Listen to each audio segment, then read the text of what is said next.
Well, good morning, everyone. I'm back out again. I came out a little earlier and took a little video of the moon as it was setting on the horizon there at dawn. It's really interesting to see the moon at dawn. But anyways, I'm gonna flip my camera around because I can't actually push a button and flip this thing. It's on my phone. Well, I hope you all can see me. I hope I'm not just videoing the top of my head or something. But we're going to take a little tour. It got a little cold last night, and because of the high wind gusts we were having yesterday, I wasn't able to get anything covered. So we've had 2 days of really high winds. As you all saw from my last video, my little out sunny greenhouse blew away, even though I had 15 20-pound cinder blocks anchoring it down. It still blew away. I'm not sure whether if I had closed up the windows and the door, if it would have kept it from blowing away or not. But it got really cold. It was 34.7 on my thermostat this morning at dawn I have outside on my back porch. So we're gonna check and see how the pumpkin starts are doing and how the little starts in my raised beds are doing now that it's warmed up. It's about 41 outside right now, so it's gone up about 10 degrees. So let's go take a look and see how things are doing. All right, first we're going to come out here and see what is, yeah, you get to see my shadow going on. Well, my watermelons seem to be, this is wind damage. This is what the winds do to the plants. It literally, as you can see, the wind damage, it literally just sucked the moisture right out of the leaves. But I've got some tiny little leaves down in here that look like they've survived. These, you can see these leaves are literally dehydrated. The winds, that's what they do. They suck the moisture right out of the plant. So even though it was well watered and everything, it just, yeah, not good for these. I really wished I'd had something I could have put around them for the last couple of days that would have kept the winds from getting to them. But we'll see, check on the rest of it. I'm going to go around here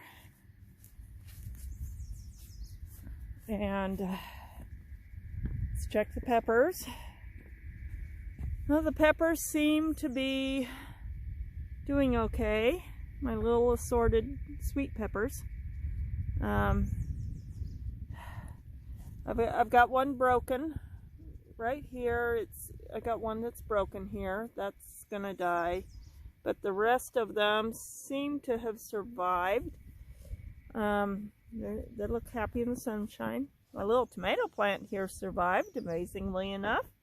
This thing has taken such a beating. It was so big when I got it from my daughter. Then I had 2 of them, and I'd put them outside in the raised bed next to the back porch, and my dog got up in there, and his tie-out got tangled around some of the plants and drug them all out and off of there, and one of them got snapped off completely at the base. And this one got the top broke off of it, and they've had a little dieback. It looks like I've got some wind damage here on this one too. So yeah, but it should recover from it. It's going to get up, it's supposed to get up around 60 or so today, probably even 70 degrees today. And tomorrow is supposed to be about 89, and definitely by Friday it's going to be in the 90s. So it's just going to go from cold, chilly, windy days to suddenly hot summer day. Yeah. Well, my transplanted baby trees are doing pretty good right now in their pots. The little marigolds are, oh, they look so perky and happy. My other starts are in the garage. They should have, temperature shouldn't have been too bad for them in the garage.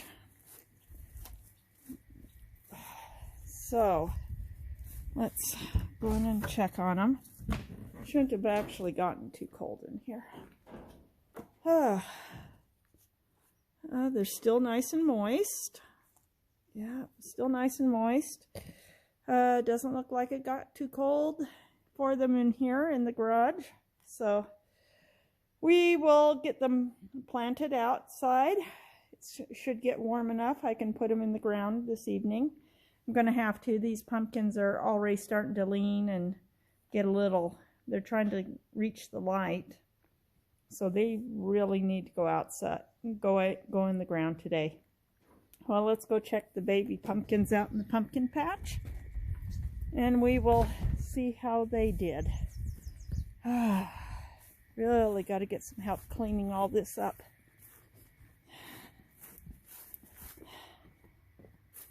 Okay.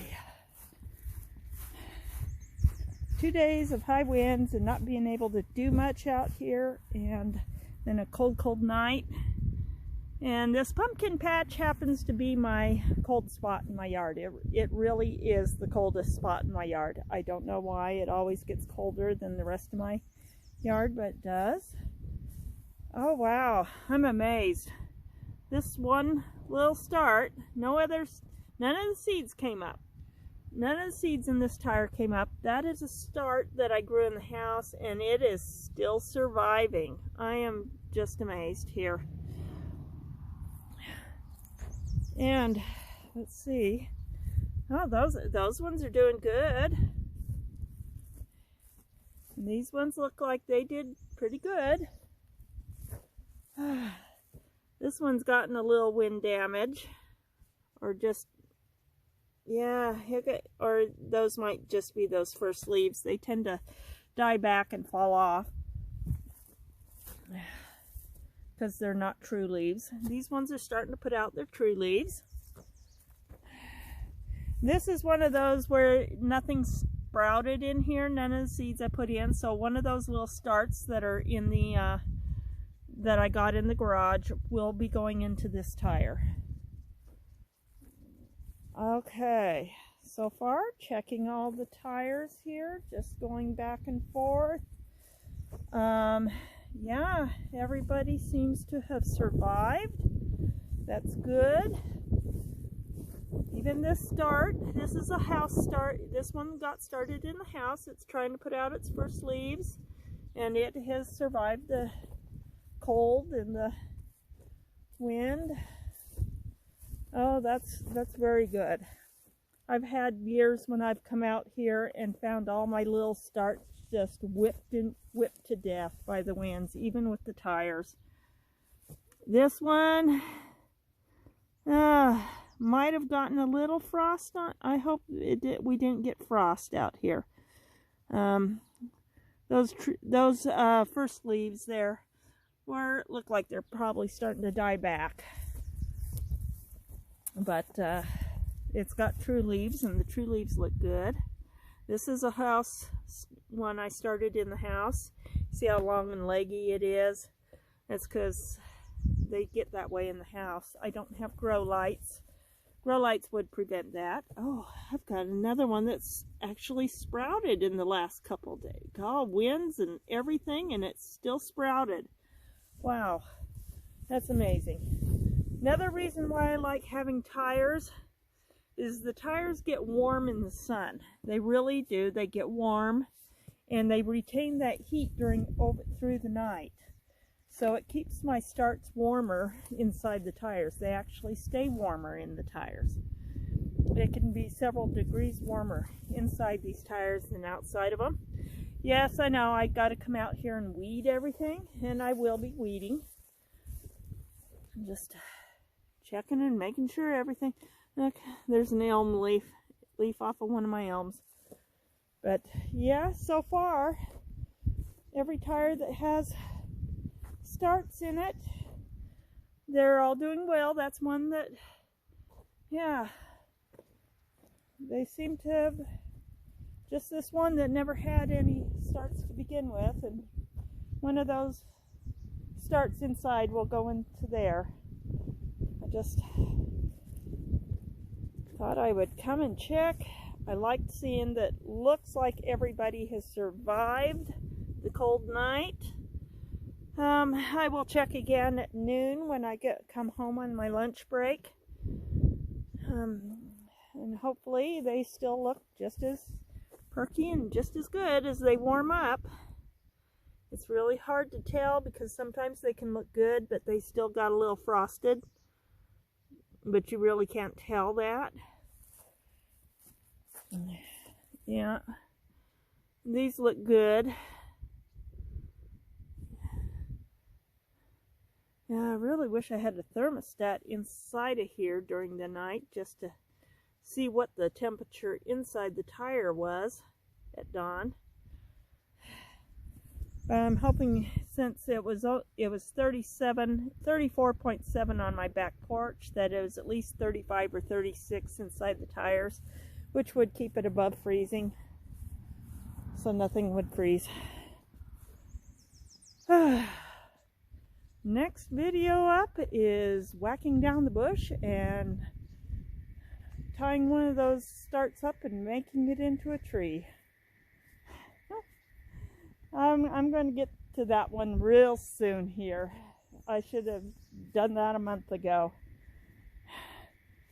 back before it even leafed out. Yep. Oh, I've had a few more of my irises have been blooming.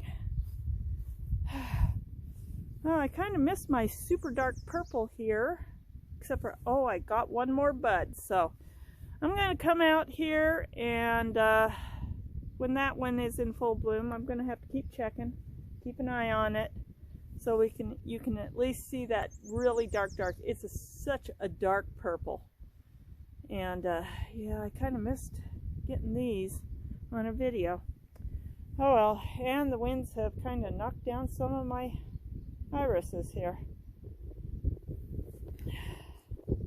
But yeah, I've got my neighbor's going to come tonight and help me get this out sunny greenhouse back where it belongs, and we're going to try to do something to fix it. But in the meantime, look at this Dame's Rocket. Dame's Rocket is one of those beneficial plants you really want to have growing. It's actually got a lot of good health benefits to it. I can't tell you right at the moment because it kind of slips my mind, but you can always look up Dame's Rocket. It is one of the best things, and they smell so lovely. So lovely.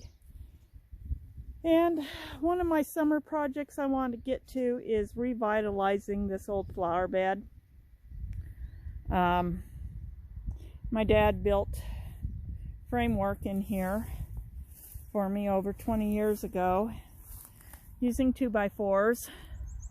And a couple years back, when I had my roof redone due to windstorms blowing off tiles, I had to literally get a new roof. They just drove through here with their tractors, busted up a lot of my cinder block stepping stones on the edge here, and just really shattered apart all the edging.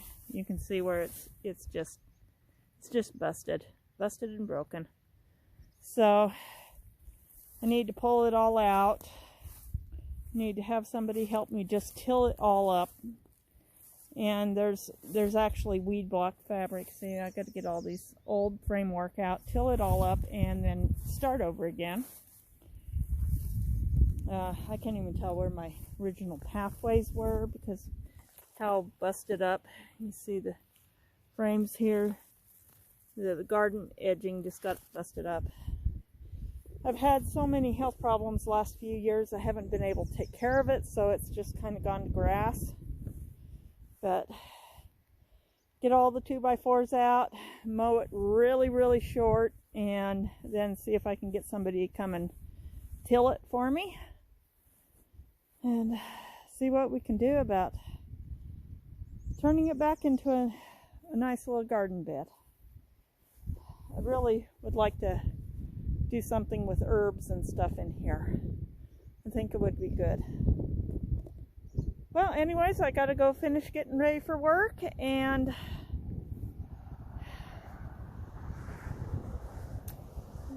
getting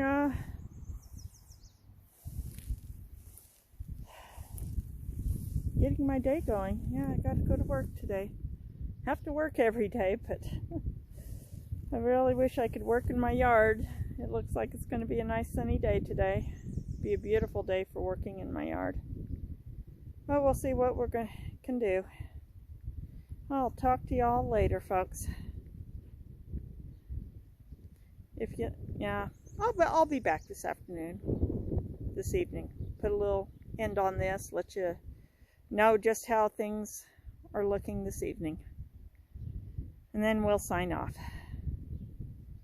So, yeah, talk to y'all later. Bye. Well, good evening, everyone. I'm currently gonna finally got home a little late. My neighbor sent his teenage son and his friend over and they got the greenhouse put back up, more or less. The one corner that was broken, they really wrapped a lot of duct tape around it to try to keep it from really going anywhere. Let me see if I can unzip this. The thing is, it's the cover no longer stays on it. It's a little tight in spots now instead of being as loose, so it's not as easy to unzip and zip up the way it was. Okay, I actually got that okay. Alright, so gotta do some more of these, but yeah, as you can see, the broken spot, they went and really wrapped that good in duct tape. Anyways, it's more or less up, and I'll just have to remember, if it starts getting breezy, close all those windows, zip everything up so it doesn't have a chance of getting airborne again. Because honestly, we still have no idea how it got clear over there. Because here it is, where it was. This is where it is. And it would have had to go through all that. I got my willow pile mess. The rose bushes. Dax, stop eating the rose bushes. It would have had to clear this power line that goes to the house, the tree limb over it. It would have had to have gotten somehow past my clothesline there, and then past the, yeah, I mean, how in the heck did it get blown past there? And it was still in more or less one piece, you know, like a big balloon. All I can think of is that thing must have really gotten airborne. Yeah, I just have no idea how it got past all those obstacles without being totally destroyed. That was just, that's something. Maybe God was watching over my greenhouse. Didn't let it get too damaged. That thing should have been smashed to pieces. Anyways, we are going to get these all planted. I got my peas, my squashes, and my tomatoes. And we're going to get the tomatoes in there where they belong. And This little pepper looks a little droopy, but I'm going to be turning on the sprinklers for the night. And so it's going to have water all night long out here. And yeah, so we got to get the squashes in here and peas in front of the little pea frame. And the tomatoes in their tomato cages. So I'll just check back with you in a moment after I get it all done. And we are back with a little YouTube magic. We now have peas in the ground. Look at those. They're nice, good, sturdy. We have tomatoes in the cages. We have Early Girl, Sunny Boy. This one is my Cherokee Purple. This one is called Great White something tomato. We'll see. I don't know what Great White is. And Sun Sugar. Those are supposed to be golden tomato, yellow tomato. They got the wrong picture on it. They got a picture of a red cherry. Anyways, yeah, Sun Sugars are yellow cherry tomatoes. Almost orange, and they are so sweet. And on this side, in this bed, we have got our straight neck squash, summer squash, and we got a zucchini. I would also like to get another summer squash to put in this side and a summer squash to put in this side. This is usually my squash bed. And I also did up some more marigolds. So here we are. Things are planted. I'm going to get a sprinkler going tonight and let it go all night long. It'll be my sprinkler over there, and by morning everything will have had a good watering. I even transplanted a few marigolds along this edge. I'll be working on that. So if you like my video, please share and encourage your friends to like and subscribe, and hit the little bell icon so you can be notified of my next videos. In the meantime, let's enjoy a nice sunset. Isn't that color just beautiful? Good night, friends, and I will see you again on the next video.